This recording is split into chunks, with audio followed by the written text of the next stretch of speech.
it was just, it was just crazy. It was so crazy. This film is fucking crazy. Let us be so very special together. I'm Lindsay, and this is my review for Mandy.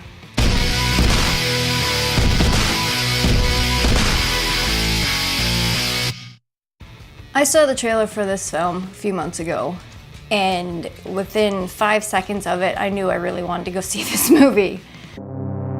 It's crazy evil. I really like the previous work of the filmmaker. You can't beat Nick Cage at his most manic, and just the style and the violence and just batshit craziness, even of just the trailer, made me want to see this film so bad. So when I saw that Alamo Drafthouse was doing an advanced screening before it was released to everyone, I bought a ticket as soon as it became available.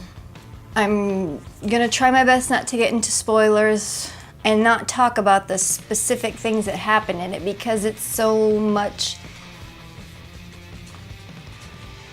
a feat of visual storytelling. I mean, there is dialogue in the film, not a lot of dialogue, but there are some heavy dialogue scenes, but most of what you take away from this film is the visuals. I mean, it's Nicolas Cage in a psychotic cocaine and LSD fueled nightmare. Pretty much. But that's not a bad thing. In all honesty, I absolutely loved this film. There was very, very little that I didn't like about it. I mean, I've seen other movies that made me feel like I'd done some type of drug, but I'd never seen a movie that made me feel like I did all of the drugs. For a majority of the film, I was just staring at the screen with my mouth open, just trying to process what I was seeing.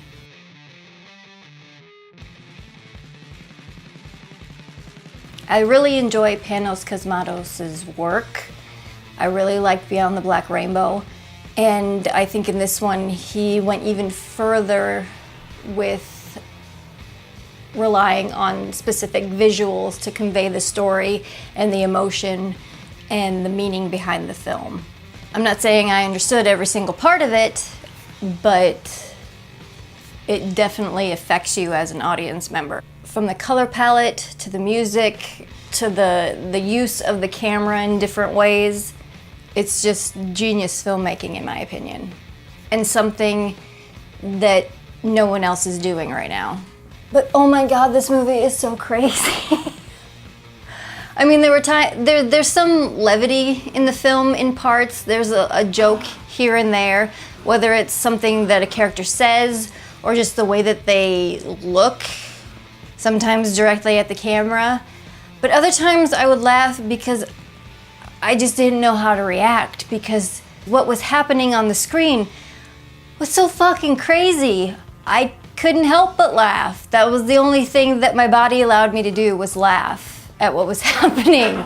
And some of the visuals that he used and things that happened just made so many other movies flash in my brain. I mean, at one point it was Hellraiser, and then The Road Warrior, and then Heavy Metal, and The Who's Tommy. At one point it was like the fucking Lord of the Rings.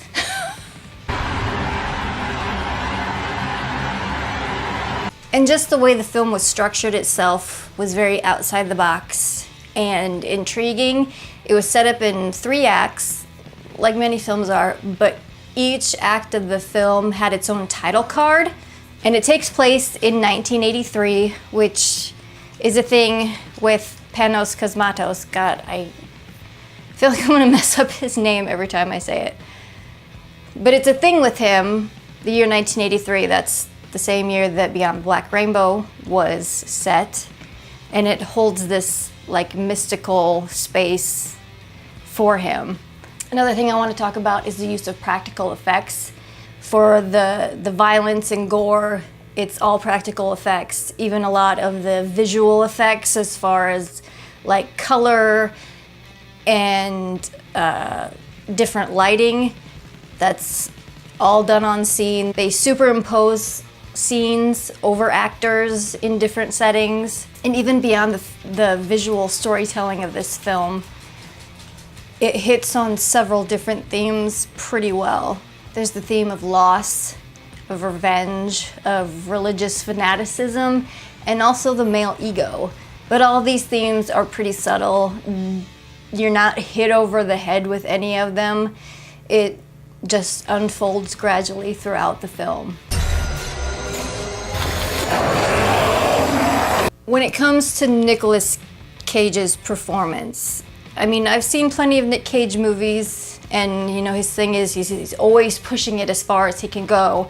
And people like to focus on the exceptionally manic performances that he's given. And this one will not disappoint whatsoever. It was simply amazing to watch. I mean, there's one scene where it's one shot of him and he's just completely losing his mind and going through a range of several different emotions, and you see each and every emotion. You see him going through it, and it's just a fucking spectacle to behold. And I'm not saying it's over the top for this film. It fits into the film very well, and it's extremely well done. I think he was fantastic in this film.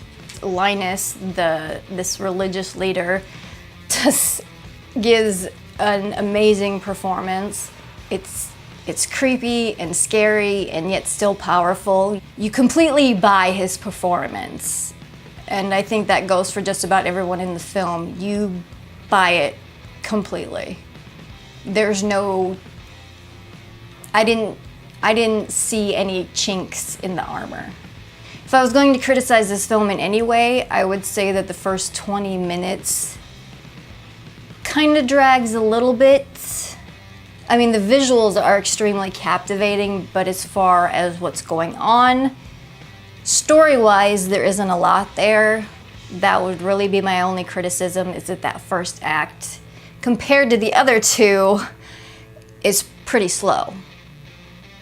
But it's so worth it to sit through, because you will be very, very rewarded over the next 2 acts.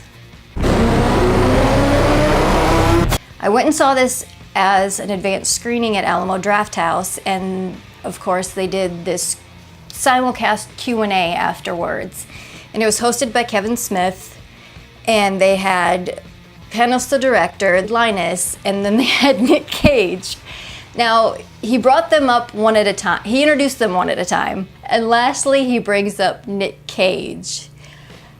And he walks on the stage wearing, and I'm not exaggerating, this is the absolute truth, he's wearing skin-tight, flared black leather pants, boots with at least a 2 to 3 inch heel on them, a gold leather jacket, and he had like these giant gold rings on one hand, and then Elvis glasses. And Kevin Smith is asking them about the film and, you know, why they agreed to do a film like this, what drew them to the project.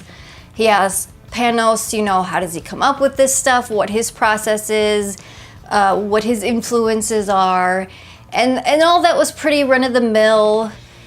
But the best thing was, he asked Nick Cage, like, if there was one role that you really, really want to play before you die, what would it be?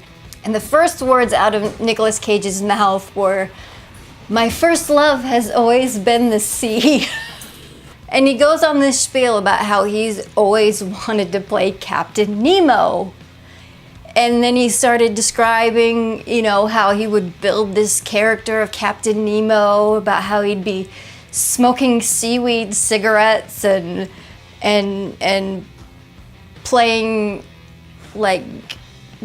playing classical music on a piano, and it was just the most bizarre thing I've ever seen.